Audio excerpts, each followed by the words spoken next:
창세기 23장은 아브라함은 믿음으로 죽은 사라를 막벨라골에 장례를 지냈습니다. 창세기 24장에서는 아브라함의 믿음으로 아들 이삭을 리브가와 결혼을 시켰습니다. 창세기 25장에서는 아브라함은 죽고 이삭이 믿음으로 아들들을 낳았습니다. 뭐였어요? 처음에는 장례를 지냈고, 그 다음에는 결혼을 시켰고, 그 다음에는 아들을 낳았습니다. 이게 다 믿음으로 되어진 일입니다. 창세기는 믿음의 사람들의 믿음에 관해 이야기하는 게 아니라 구체적으로 그들이 믿음으로 삶에서 어떻게 살았는지에 대한 이야기를 하고 있습니다. 우리는 믿음으로 죽고 믿음으로 결혼하고 믿음으로 아이를 낳았습니다. 신앙생활을 한다는 것은 한 번 믿고 끝이 나는 게 아닙니다. 우리가 언제요? 예수님 영접할 때 한 번 딱 사용하고 그 다음에는 믿음을 딱 사장시켜 두는 게 아니라 구체적으로 믿음을 가지고 어떻게 살아가는지 시작하는 게, 그렇게 살아가는 것이 우리의 믿음 생활입니다. 믿음은 우리 눈에 보이지 않지만 진짜 믿음이 있으면 반드시 삶에서 믿음의 증거들이 나타나게 됩니다. 신앙생활을 계속함에도 불구하고 우리의 삶이 변화되지 않는다면 믿음이 아니라 믿는 척하기 때문입니다. 자기 스스로도 속여요. 교회 생활을 오래 하면 문화에 익숙해져 갑니다. 그래서 속으면 안 됩니다. 진짜 믿음이 있으면 반드시 변화하게 됩니다. 그리고 믿음의 모험을 하게 됩니다. 믿음이 있으면 그대로 있을 수가 없어요. 이제 믿음의 조상이었던 아브라함이 죽고 이제 이삭의 시대가 왔습니다. 7절 8절 보면 아브라함은 175살까지 살았습니다. 아브라함은 오랫동안 평안히 살다가 숨을 거두어 자기 조상들에게로 돌아갔습니다. 아브라함은 175세까지 살았습니다. 아브라함이 하나님의 부름을 받았던 때가 몇 살이었어요? 75살이었습니다. 75살. 75살 때 고향이었던 갈대아우르에서 부름을 받았습니다. 하나님의 부름을 받고 난 다음에 몇 년 동안 그러면 믿음의 삶을 살았어요? 계산 안 된가요? 175살에서 75살 빼면 100살이면 100년 동안 하나님의 부름을 받고 100년 동안 그는 믿음의 모험을 하기 위해서 가나안 땅에 가서 살았습니다. 믿음 생활은 이와 같습니다. 우리가 하나님의 부름을 받고 믿음으로 익숙하고 친숙한 것을 떠나서 하나님의 음성을 따라 나그네의 삶을 살아가는 겁니다. 나그네의 삶을 살아가면서 우리의 뿌리와 안정감을 하나님께 두며 살아가는 것을 말합니다. 아브라함은 100년 동안 실수도 많았지만 그럼에도 불구하고 그는 믿음을 따라 자기의 사명을 완수하고 하나님께로 돌아갔습니다. 오늘 본문 앞부분은 아브라함이 죽기 전에 마지막 사명이 있었는데 그것은 자식들의 삶의 방향을 정해주는 것이었습니다. 자, 질문. 아브라함에게는 아들이 몇 명 있었어요? 노래를 잘못 배우면 7명인데 실제는 8명입니다. 첫 번째 아들은 누구예요? 86세 이스마엘. 두 번째는 이삭. 오늘 세 번째는 그두라의 6 아들이 나옵니다. 1절 2절 말씀 보면 아브라함은 다시 아내를 맞아들였습니다. 아브라함의 새 아내의 이름은 그두라입니다. 그두라는 시므란, 욕삼, 무단, 미디안, 이스박수와 6명을 낳습니다. 그래서 아브라함의 아들의 총합은 8명입니다. 이게 이제 희한한 일입니다. 사라가 죽고 난 다음, 사라가 죽었을 때 아브라함의 나이가 몇 살이라겠어요? 137살이라고 했습니다. 137살이면 사라가 죽고 난 다음에 아브라함이 몇 살을 살았어요? 아까 175에서 137살 빼면 38년을 삽니다. 산수는 제가 할게요. 여러분 머리가 지금 전혀 안 움직인 것 같아서 얼굴이 멍합니다. 지금 이게 어디고 나는 누구 어디 지금 전혀 정신을 못 차리는데 38년 동안 아들을 6명을 낳았어요. 어떻게 이게 아들 한 명 낳으려고 25년을 기다린 사람이 갑자기 노인 할아버지가 돼가지고 막 마지막에 막 몰아서 아들 줄줄이 6명을 줄줄이 낳았습니다. 이걸 어떻게 해석을 해야 돼요? 여러 가지 해석이 있지만 어거스틴의 해석이 어거스틴이 뭐라고 해석했냐면 하나님께서 아브라함에게 99살에 아이를 낳을 능력을 허락하신 것은 단회적인 능력이 아니라 지속적인 능력이었다, 이렇게 해석을 합니다. 그럴싸한 해석이기도 합니다. 그럼에도 불구하고 이게 어쨌든 하나님 능력을 주셨다, 어쨌든 중요한 건 뭐냐면 137살 이상의 할아버지가 아들 6명이나 낳은 거에 대해서 어떤 목사님은 설교 제목이 뭐라고 썼냐면 주책인가 축복인가 어떻게 해야 됩니까? 주책입니까? 축복입니까? 그래도 축복으로 해석을 합니다. 왜냐하면 하갈을 통한 이스마엘은 불법적으로 이 합법적인 과정을 통한 아들이 아니었죠. 하지만 그두라는 사라의 본처가 죽고 난 다음에 그 다음에 아내를 얻었기 때문에 재혼하면 죄인가요? 아니죠. 재혼을 해서 6명을 아들을 낳았기 때문에 이것은 하나님의 아브라함에게 주신 축복, 하늘의 별처럼 바다의 모래처럼 자녀가 많아지게 될 것이다. 나는 이 축복의 일부분으로 해석하는 게 맞을 것 같습니다. 한 명 낳기는 어려웠는데 하나님이 한 명은 왜 그렇게 어렵게 했어요? 약속의 자녀를 낳아야 되기 때문에 어려웠지만 원래 하나님께서 막고자 하는 의도가 아니었다는 것을 알 수 있습니다. 그러면 이스마엘은 불법적인 자녀였기 때문에 빼고 그두라의 6 아들과 이삭과는 무슨 차이가 있을까? 이삭은 특별한 아들이었잖아요. 그 후에도 나오는. 근데 그두라의 자녀들도 불법은 아니었어, 합법적인 자녀였습니다. 하지만 그두라의 6 아들들과 이삭에 무슨 차이가 있냐면 그두라의 아들들과 다르게 이삭은 하나님의 약속의 자녀였다는 겁니다. 그두라의 자녀는 그냥 육신의 자녀들이었습니다. 이삭은 하나님께서 분명하게 사라의 몸을 통하여 하나님의 약속의 자녀가 낳을 것이라는 언약을 기초로 해서 낳게 됩니다. 또한 좀 더 이야기하면 엄밀한 의미에서 이삭은 아브라함의 것이 아니라 하나님의 것입니다. 이미 이삭은 모리아산에서 죽었어요. 하나님께서 주신 새 생명으로 부활한 이삭이 모리아산에서 내려오게 된 것입니다. 그래서 이렇게 부활의 생명을 가지고 태어나 다시 돌아온 이삭은 하나님의 약속의 계승자가 됩니다. 그두라의 아들들도 아브라함에게 주어졌던 물질적 축복을 이어받게 되지만 모든 영적인 축복은 누가 가져가요? 이삭이 다 가져가게 됩니다. 이걸 뭐라 그러냐면 장자권이라고 합니다. 장자권. 첫 번째 아들은 아닙니다. 하지만 하나님의 선택한 축복의 자녀입니다. 장자의 고난이란 몇 가지 있는데 첫 번째, 장자는 다른 아들들에 비해서 이렇게 유산을 2배를 받습니다. 이스라엘 법에 따르면.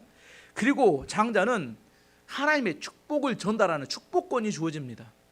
그리고 그 집안에 중요한 결정을 하는 리더의 역할이 주어지고 가장 중요한 것은 하나님의 믿음의 계보가 그 장자를 통해서 이어지게 됩니다. 5절 말씀 다시 한번 보면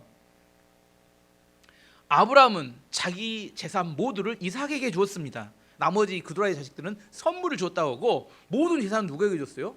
이삭에게 주었습니다. 11절 말씀 봐보면 아브라함이 죽은 뒤에 하나님께서 그의 아들 이삭에게 복을 주셨습니다. 자, 하나님께서 누구에게 복을 주셨어요? 이삭에게. 왜?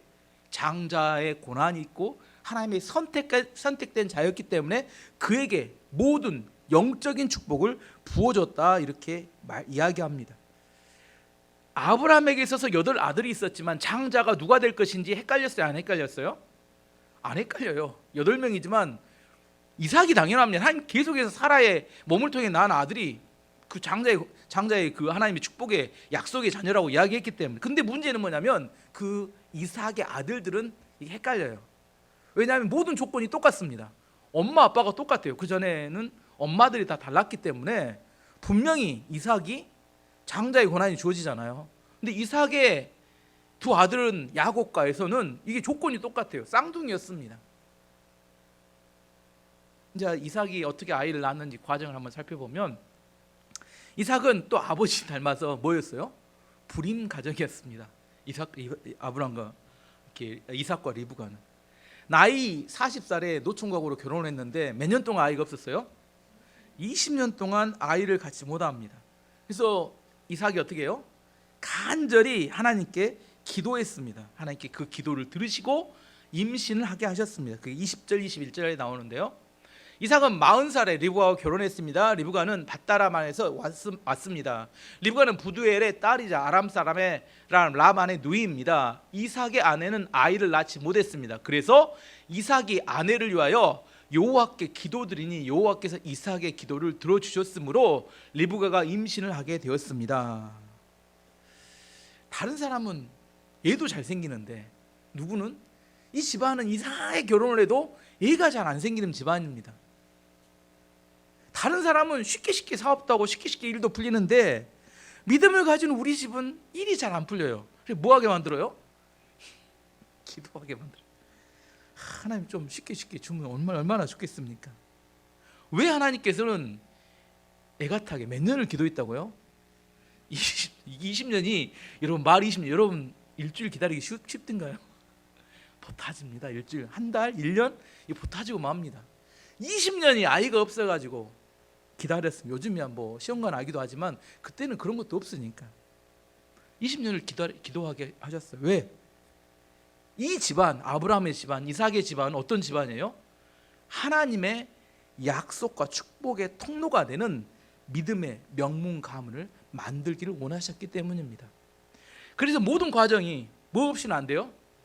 기도를 통해서 하나씩 하나님께서 들어주시는 겁니다. 왜? 뭐 하시는 거예요? 하나님과 이 집안이 관계를 맺어가는 단계를 의미합니다. 그 일이 이루어지지 않을 때까지는 뭐라고 생각해요? 정말 어려울 것 같아요. 또 근데 일이 또 이루어지려면 갑자기 일사천리로 또 임신도 되고 아이도 낳고 하게 됩니다.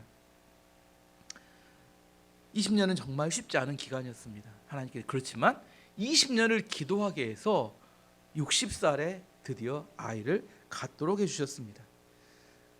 20년 만에 임신한 리브가가 얼마나 좋았을까요? 아니었을까요? 정말 좋았을 겁니다. 우리가 기도가 응답되면 얼마나 좋습니까? 사람들이 기도가 응답되면 기분 좋아 난리칩니다. 근데 기분 좋을 일이 아니라 임신했으면 문제가 해결돼야 했는데 더 큰 이상한 일이 터졌어요. 갑자기 어느 날부터 리브가가 배가 아프기 시작합니다. 맨날 배가 아파요. 지금이야 산부인과가 있으니까 뭐 보면 알아요? 가서 초음파 보면 임신했군요. 또 뭐 알아요? 쌍둥이네요. 이렇게 알 수 있잖아요. 근데 그 당시에는 산부인과도 없고 뭐 초음파도 없으니까 뭔 일인지 몰라. 뭐 임신한 것 같은데 배에서 날마다 배가 아프는 거예요. 그래서 뭐라고 생각해요? 그렇게 되면 괜히 임신했나. 여러분도 자주 그러시잖아요. 맨 기도해놓고 또 응답받고 난 다음에 내가 괜히 했나 그 다음에 혹시 뱃속에 있는 아이가 잘못된 거 아닌가 막 이상한 상상이 정말 이상하게 막 상상이 일어납니다. 또 너무 아프니까 리브가도 뭘 해요? 하나님께 나가 기도를 합니다. 22절 말씀 보면 그런데 리브가의 뱃속에 있는 아기들이 서로 다투었습니다. 리브가는 어찌하여 내게 이런 일이 일어나는가 라고 생각하며 여호와께 나가 여쭈었습니다. 기도했다니까요. 이 믿음의 사람들이 하는 일입니다. 기도했더니 왜 하나님 나에게 이런 일이 있습니까? 배가 왜 이렇게 아픕니까? 그래서 하나님께 대답해 주셨습니다. 23절 말씀 보면 여호와께서 리브가에게 말씀하셨습니다. 두 나라가 내 몸 아래 있다. 두 백성이 내 몸에서 나누어질 것이다. 한 백성이 다른 백성보다 강하고 형이 동생을 섬길 것이다. 이 말이 어려운데 네 가지 정보가 들어 있습니다. 이 기도의 응답에는 첫 번째는 네가 배가 아픈 이유는 쌍둥이를 임신해서다. 이거 처음 알았어요. 우리 여러분이 뭐 초음파 보면 쉽다고 생각하면 그 당시에는 전혀 알 수 없는 겁니다. 배가 아프기만 하는 거예요. 하나님께서 말씀해 줘. 쌍둥이를 임신했기 때문에 네 배가 아픈 거다. 근데 내 뱃속에 있는 두 아들은 나중에 둘 다 큰 나라를 이루게 될 것이다. 두 번째 정보. 세 번째, 그런데 이 두 아이가 서로 경쟁하면서 자꾸 싸우니까 내 배가 아픈 것이다. 여기까지는 그냥 팩트, 사실을 이야기해 줬습니다. 근데 마지막 네 번째가 아주 중요한 정보를 하나님께서 일부러 흘리신 것 같아요. 뭐라고 합니까? 형이 동생을 섬길 것이다. 이렇게 마지막 중요한 정보를 흘리셨습니다. 무슨 의미예요? 이 이야기는 어떤 문제가 있거나 어떤 병이 들었거나 아이들에게 어떤 문제가 있어서 배가 아픈 게 아니라 쌍둥이가 임신되었기 때문에 배가 아픈 것이다. 중요한 정보는 뭐예요? 형이 동생을 섬길 것이다. 자, 지금 제가 뭘 설명하다 이 이야기를 했어요? 장자권을 설명했습니다. 이 이야기는 무슨 의미예요? 너의 그 다음 때의 장자는 누구다? 누군지는 모르지만 둘째 아들이 장자가 될 것이다고 하나님께서 미리 이야기를 해주신 거였습니다. 이것을 조지신학 성경의 교리로 보면 이걸 예정과 선택의 교리라고 합니다. 오늘 예정과 선택의 교리에 대해서 이야기하려고 합니다. 하나님께서 어떤 사람은 구원하시기로 선택하시고 어떤 사람은 선택 안 하시고 유기하셨다. 이런 교리가 예정과 선택의 교리입니다. 예정과 선택의 교리를 이야기하면 많은 사람들이 불편해합니다. 오늘 보는 야곱과 에서 이야기. 야곱과 에서 두 아이가 엄마 뱃속에 있었잖아요. 뱃속에 있었는데 누가 착한지 누가 나쁜지 지금 아무도 모르죠. 누가 죄를 지었거나 누가 나쁜 짓을 했는지 아무도 이야기 행한 것도 없어요. 근데 하나님은 뱃속에 있는 아이를 하나는 하나님이 선택을 하시고 하나는 선택 안 하셔서 유기를 하시겠다고 하나님 말씀하시는 겁니다. 신학 중에서 조직신학 중에서 정말 인간의 이해로 받아들이기 힘든 것이 두 가지가 있는데 제 생각에는 선택과 애정, 이건 정말 이해하기 힘들고 받아들이기 어렵습니다. 두 번째는 삼위일체. 오늘 삼위일체에 대해서 이야기하지 않지만 왜 이걸 이해하기 힘드냐면 인간의 본성과 잘 맞지 않기 때문입니다. 하나님께서 미리 선택하시고 애정하시는 이걸 애정론이라고 합니다. 근데 애정론과 비슷하면서도 다른 게 있는데 우리가 일상적으로 이렇게 이해하고 있는 것 중에 하나는 뭐냐면 운명론이나 숙명론이 있습니다. 이걸 우리는 일반적으로 사주팔자라고 합니다. 사람이 태어날 때부터 모든 게 다 정해졌다는 거예요, 기계적으로. 그래서 태어난 날짜와 시간을 받아보면 그 사람이 가난하게 살지 부자로 살지, 그 사람이 어떤 병에 걸려서 죽을지, 그 사람이 어떤 사람과 결혼하면 잘 살지, 이게 다 정해져 있다는 거예요. 뭐 우리도 어렸을 때 그거 했습니다. 여러분 어렸을 때 사람들 맨날 뭐예요? 야, 이게 손 내봐. 생명선이 기네 짧네. 물질에 뭐 복이 있네 없네, 뭔 손을 보며. 그래서 일부러 막 꼬부리고 다니고 다 해보셨잖아요. 이것이 뭐예요? 이게 뭐 사주팔자, 인간의 운명이 이미 결정돼 있다고 생각하는 운명론, 숙명론을 이야기합니다, 기계적으로. 하지만 애정론은 이런 운명론과는 다릅니다. 기계적으로 정해지는 게 아닙니다. 애정론을 이해하기 위해서는 뭘 이해해야 되냐면 하나님의 관점을 먼저 이해해야 합니다. 사람은 시간의 제한 속에 살아갑니다. 사람은 과거, 현재, 미래가 있어요. 근데 하나님은 시간을 창조하셨고 시간의 제한 밖에 있는 분입니다. 예를 들어 천지창조가 처음이 시작이에요. 그 다음에 예수님의 십자가 사건이 여기 있습니다. 여기가 2023년이에요. 예수님의 재림과 종말이 여기 있습니다. 우리는 이게 과거, 현재, 미래로 나눠지지만 하나님은 이게 동시에 발생한 사건입니다. 하나님은 천지창조와 함께 지구 종말이 동시에 지금 한눈에 보이고 있다는 겁니다. 이걸 이해해야 애정을 이해할 수 있습니다. 에서와 야곱의 삶이 출생이 여기 있다면 그의 죽음도 지금 하나님 같이 동시에 보고 계시는 겁니다. 이걸 이해해야 하나님의 선택과 유기의 하나님의 개념을 이해할 수 있습니다. 우리의 개념에서, 우리 생각에서 자꾸 과거, 현재, 미래에 어떻게 이렇게 생각하니까 이 애정론을 운명론이나 우리가 잘못 이거 문제가 있다 이렇게 생각하지만 그렇지 않다는 겁니다. 이 교리에 대해서 오늘 자세히 설명하기는 어렵지만 하고 싶은 말들이 많겠지만 제가 제한된 인간의 이해로 아무리 설명을 해보려고 해도 잘 안 됩니다. 중요한 건 인간의 이해로 잘 안 되는 건데 그게 사실이기 때문에 성경에 기록해 두었다는 겁니다. 이걸 이해하려고 하지 마시고 믿음으로 받아들이셔야 합니다. 성경에 이런 인간의 이해를 뛰어넘는 기록들이 기록되어 있기 때문에 성경은 진리입니다. 만약에 성경을 어떤 사람이 썼다고 생각해 봅시다. 이런 이야기를 썼을까요? 인간의 이해가 되지 않는 이야기를 써요. 인간이 이해하기 쉬운 것만 썼을 겁니다. 사람이 기록했다면. 근데 하나님께서 기록하게 하셨기 때문에 인간이 이해하지 못하는 이야기들이 들어가 있는 겁니다. 그러면 애정론에 대한 서론은 여기까지 하고 애정론의 중요한 논점들만 이야기해 보면, 그러면 하나님께서는 어떤 사람을 선택하시고 어떤 사람을 유기하시는, 이게 중요할 것 같잖아요. 하나님께서 야곱은 선택했고 에서는 유기하고 선택 안 하셨는데 과연 왜 그랬을까? 하나님은 어떤 사람을 선택하는가? 외모가 뛰어난 사람, 잘생긴 사람, IQ가 높은 사람, 머리가 좋은 사람, 아니면 집안이 좋은 사람, 아니면 열심히 있는 사람, 어떤 기준으로 하나님은 사람을 선택하는가 알고 싶잖아요. 아무도 모릅니다. 그냥 하나님 임의로 선택하셨습니다. 여기서 애정과 선택의 교류 중에 아주 중요한 개념이 하나님의 주권이라는 개념이 나옵니다. 하나님이 주인 되셔서 하나님이 임의로 선택하시는 겁니다. 거기에 대해 인간은 하나님의 선택에 대해서 말할 권리가 없다고 이야기합니다. 사도 바울이 로마서 9장에 하나님의 주권에 대해서 자세히 설명합니다.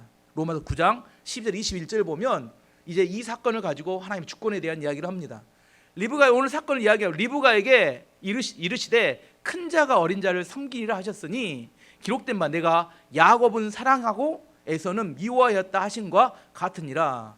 그런즉 우리가 무슨 말을 하여 하나님께 불의가 있느냐? 그럴 수 없느니라. 모세에게 이르시되 내가 긍휼히 여길 자를 긍휼히 여기고 불쌍히 여길 자를 불쌍히 여기리라 하셨으니 그런즉 원하는 자로 말미암음도 아니오, 자기가 원한다고 선택받는 것도 아니고 다른 박질하는 거, 열심을 낸다고 해서 선택받는 게 아니라 오직 긍휼히 여기시는 하나님으로 말미암음이니라.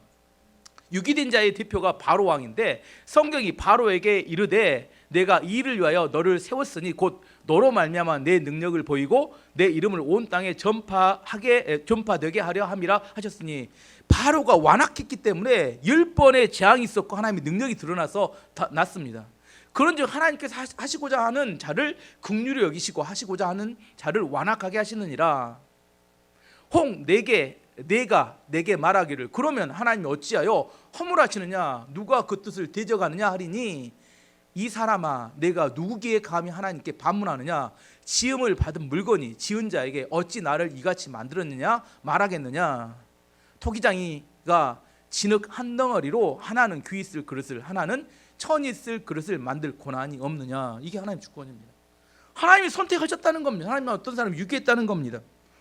너희가 인간이 거기에 대해서 왈가왈가 할 수 없다고 이야기합니다. 이걸 하나님의 주권이라고 합니다.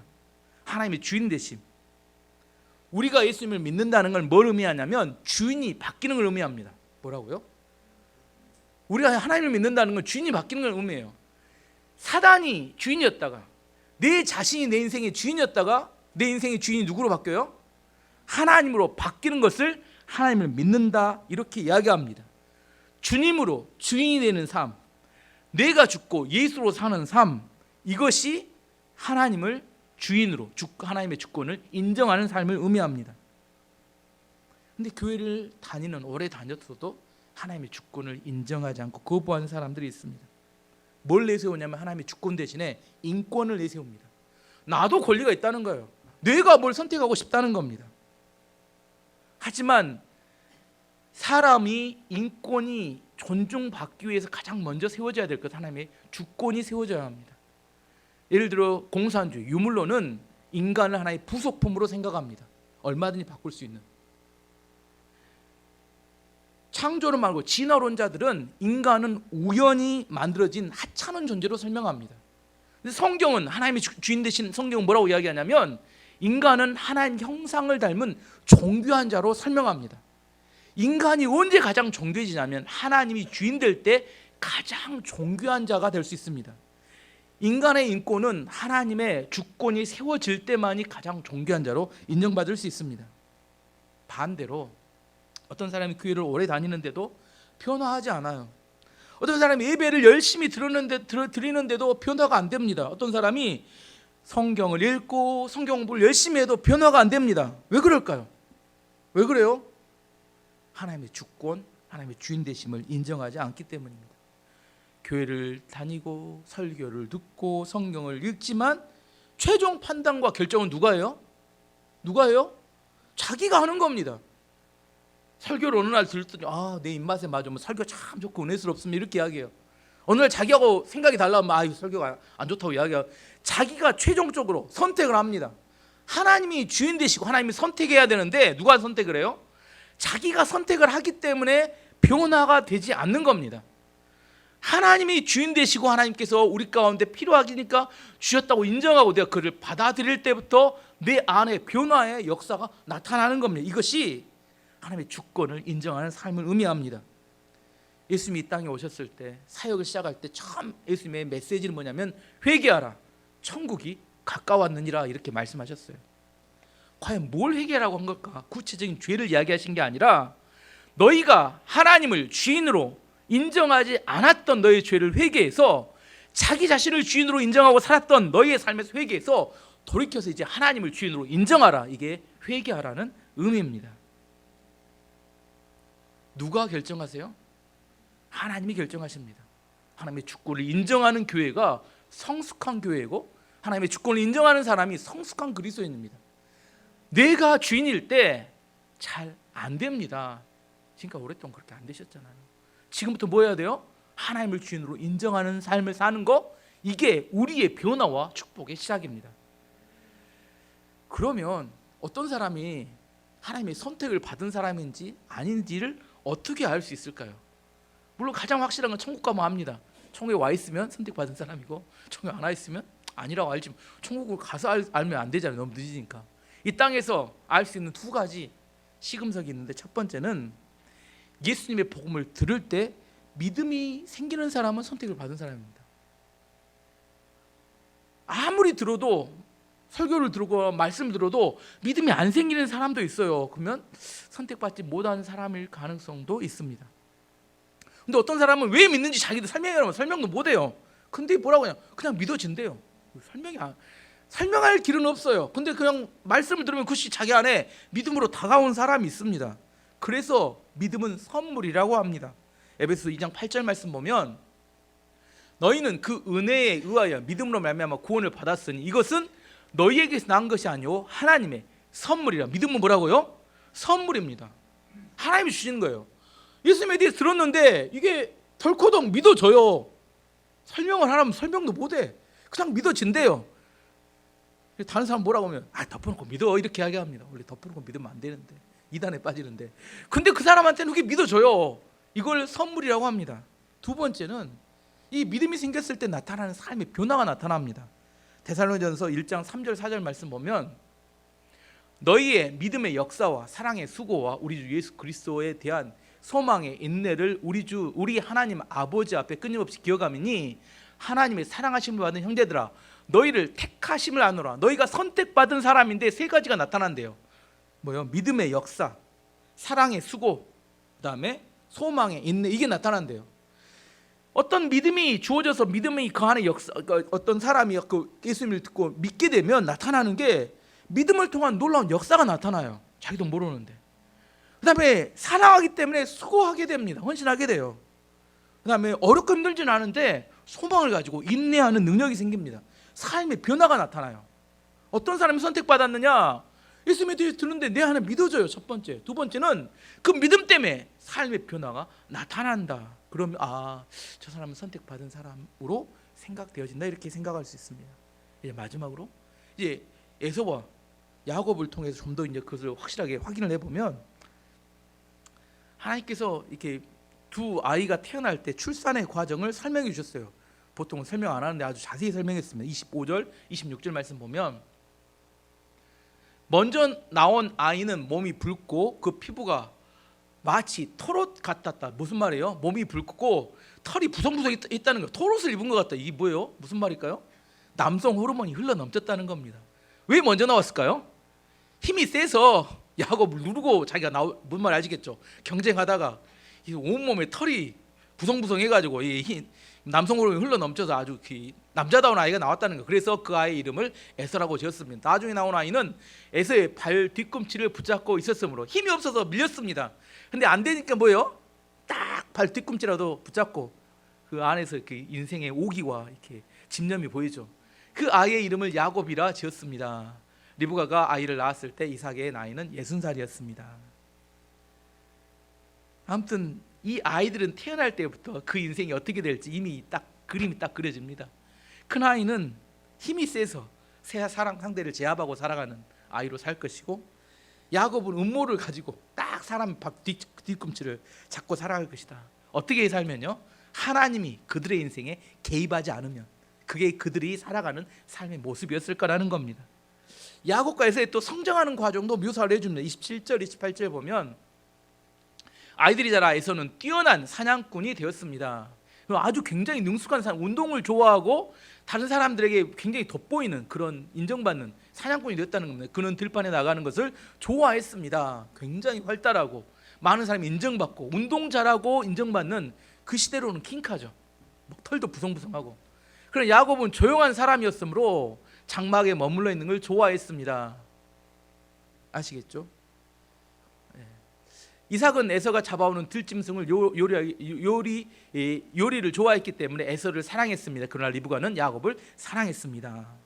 이삭은 막 남성답고 막 킹카 같은 이런 부성부성한 아들을, 이렇게 에서를 좋아했고, 리브가는 누굴 좋아했어요? 맨날 집에서 엄마 따라다니면서 뭐만 해줘요? 이야기해주고 대화해주는 이런 야곱을 좋아했다는 겁니다. 이 가정의 비극의 시작은 뭘로부터 시작돼요? 이 편애로부터 시작됩니다.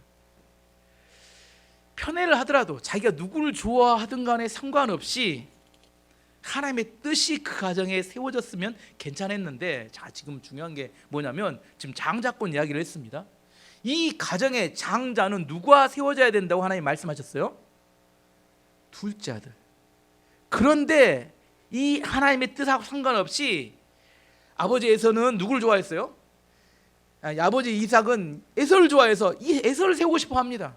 어머니 리브가는 하나님 뜻과 상관없이 자기가 좋아하는 야곱을 세우고 싶어 했습니다. 이게 비극이었다는 거예요. 이삭도 그 야곱도 이삭이 에서를 좋아하고 이렇게 자꾸 이렇게 친하게 지내고 음식 만들어준 거 좋아하고 가까이 지내는 것을 보면서 자기도 아버지의 인정을 받고 싶었습니다. 하지만 자기 능력으로는 안 돼요. 사냥이 안 돼. 조용히 지내는 사람이야. 그래서 아버지께 인정받지 못하는 자기 자신에 대해 실망하고 형이 부럽기만 했습니다. 이 열등감, 이런 마음 때문에 뭘 생각해내요? 이제 장꾀, 형의 발뒤꿈치를 잡을 장꾀를 계획합니다. 형 에서는 뭐가 약점이에요? 배가 고프면 참지 못해. 난리가 나는. 그것을 너 알았어. 배만 고프면 난리구나. 그래서 사냥을 열심히 하다가 집에 돌아오는 아주 배가 고프는 절묘한 타이밍에 형이 오는 그 길목에서 팥죽을 끓이기 시작했습니다. 냄새가 솔솔 나고. 그래서 형에게 배가 고프니까 형의 장자의 고난을 나에게 팔아라. 이렇게 요구하려고 계획을 세웠습니다. 29절 31절 말씀 보면 어느 날 야곱이 죽을 끓이고 있는데 에서가 들판에서 사냥을 하고 돌아왔습니다. 에서는 몹시 배가 고파서 야곱에게 말했습니다. 그 붉은 죽을 좀 다오. 내가 배가 고프구나. 이것 때문에 에서는 붉은이란 뜻에서 에돔이라고 불리게 되었습니다. 그러자 야곱이 말했습니다. 먼저 나에게 맏아들의 권리를 파세요. 이 팥죽 주기 전에 장자의 고난을 파세요. 그러면 형이 뭐라고 해야 돼요? 혼을 내야죠. 그럼 파는 게 아니라고 이야기해야 되죠. 그런데 에서는 어떻게 합니까? 32절에 보니까 에서가 말했습니다. 배가 고파 죽겠는데 그까짓 맏아들의 권리가 무슨 소용이냐. 무슨 소용이냐. 얻는 음식 주라. 나는 얻는 네가 다 가져가라. 34절에 보면 그러자 야곱이 에서에게 빵과 죽을 주었습니다. 에서는 그것을 먹고 마신 다음에 자리에서 일어났습니다. 이처럼 에서는 맏아들의 권리를 대수롭지 않게 여겼습니다. 하찮게 장자권을 여겼다는 겁니다. 여러분 생각에 먹는 음식과 장자의 고난 어느 게 더 소중합니까? 뭐가 소중해요? 장자의 고난이 비교할 수 없을 만큼 소중하죠. 히브리서 12장 16절 17절은 이렇게 히브리서 기자가 에서에 대해 평가합니다. 음행하는 자와 혹 한 그릇 음식을 위하여 장자의 명분을 판 에서와 같이 망년된 자가 없도록 살피라. 너희가 아는 바와 같이 그가 그 후에 축복을 이어받으려고 눈물을 흘리며 고하되 버림바가 되어 회개할 기회를 얻지 못하였느니라. 장자권을 하찮게 여겼던 에서를 뭐라고 하냐면 망령된 자, 망할 놈이라고 이야기합니다. 먹는 음식을 뭐라 하면 뭘 의미하냐면 이 땅에서 있는 가치를 말합니다. 물질, 명예, 권세 이런 것들이 먹는 걸로 상징됩니다. 장자권은 뭐냐면 하나님 나라의 영적인 가치를 말합니다. 믿음, 하나님의 언약 이런 걸 의미합니다. 여러분은 세상의 가치와 하나님의 약속 중에 어느 것이 더 소중합니까? 세상의 가치면 여러분도 예서입니다. 망할 놈이구나 이렇게 생각하십니다. 에서의 눈에는 장자의 고난보다 먹는 것이 더 소중하게 보였습니다. 이게 선택받지 못한 사람의 특징입니다. 반면에 야곱은 형을 속이려고 했고 나쁜 방법을 썼지만 그럼에도 불구하고 장자권이 먹는 음식보다 10배, 100배 소중하다는 것을 알았습니다. 이게 선택받은 사람의 특징입니다. 내가 선택받은 사람이라면 하나님 주신 영적인 가치가 세상의 가치보다 훨씬 소중하게 여겨지고 보여져야 합니다. 여러분은 뭐가 더 소중하게 보입니까? 그러면 한 가지만 더 살펴볼게요. 장자권에 대한 이야기를 할 때, 하나님의 선택을 받으면 더 편한 삶을 살까요? 더 고된 삶을 살까요? 야곱의 인생이 편했습니까? 고난 그 자체였습니다. 하나님의 선택받았다는 것이 우리를 편한 삶으로 인도한다는 게 아니라 하나님의 선택과 함께 훈련이 시작되는 겁니다. 왜? 하나님을 의지하는 사람, 하나님을 믿는 믿음의 사람, 약속을 붙드는 사람으로 만들어 가도록 하기 위해서 훈련하시는 겁니다. 그 사람은 왜 그 고난과 어려움과 훈련을 견뎌내느냐? 영적 가치를 알기 때문에 결국 훈련을 이겨내고 마침내 하나님께 쓰임받는 사명자로 변화해 갑니다. 하지만 에서처럼 영적 가치를 모르는 사람 뭐예요? 훈련 고난이 오면 버려버리고 가버려요. 하지만 영적 가치를 아는 사람은 그걸 붙잡기 위해서 하나님께 그 훈련을 견뎌내게 됩니다. 오늘 말씀의 결론을 맺도록 하겠습니다. 오늘 어려운 이야기를 했습니다. 야곱과 에서를 통하여 애정과 선택 교류에 대해 살펴보았습니다. 자, 하나님은 어떤 사람을 선택하실까요? 그거 모른다고 했습니다. 그걸 하나님의 주권이라고 합니다. 하나님이 선택하십니다. 두 번째, 하나님께 선택받은 사람은 어떤 특징이 있는가? 복음을 들었을 때 믿음이 생깁니다. 그리고 그 믿음 때문에 삶의 변화가 나타납니다. 세 번째, 에서는 왜 장자권을 쉽게 팔아버렸을까요? 에서는 왜 장자권을 쉽게 팔아버렸어요? 장자권이 하찮게 보이기 때문입니다. 그거 별것 아니다, 그거 버려도 상관없다 이렇게 보이기 때문에 이게 선택받지 못한 사람의 특징이라고 했습니다. 그러면 네 번째, 야곱은 비록 형을 속였음에도 불구하고 그가 선택받을 수 있었던 이유가 뭐였을까요? 장자권을 소중하게 여기고 있었다는 겁니다. 마지막으로 다섯 번째, 선택받은 사람은 모든 일이 술술 풀린다? 풀리지 않는다? 하나님의 훈련이 시작됩니다. 그 훈련을 통해서 망하게 만드는 게 아니라 놀라운 믿음의 역사를 통하여 하나님의 사명을 감당하는 사람으로 성장하게 만든다는 겁니다. 저는 우리 교회가 하나님께 선택받은 교회가 되기를 원합니다. 그리고 우리 교회의 성도들이 하나님께 선택받기를 원합니다. 하나님의 선택 안에는 하나님의 축복과 은혜가 함께 포함되어 있는 겁니다. 군대 나가는, 전쟁 나가는 병사에게 병참을 지원하는 것처럼 하나님 우리를 선택에 쓰시기 위해서 훈련의 과정은 어렵지만 그 훈련의 과정을 통하여 하나님이 모든 걸 공급하신다는 사실이 우리의 축복입니다. 그게 의미 있는 인생입니다. 하나님께서 나중에, 에서는 기억하지 못해요. 하지만 야곱은 고생했지만 하나님께 그를 기억하시고 그를 통하여 놀라운 역사와 축복이 흘러가는 통로가 됩니다. 우리 교회가 그런 하나님께 선택받고 훈련받는 그런 교회가 되기를 축원합니다.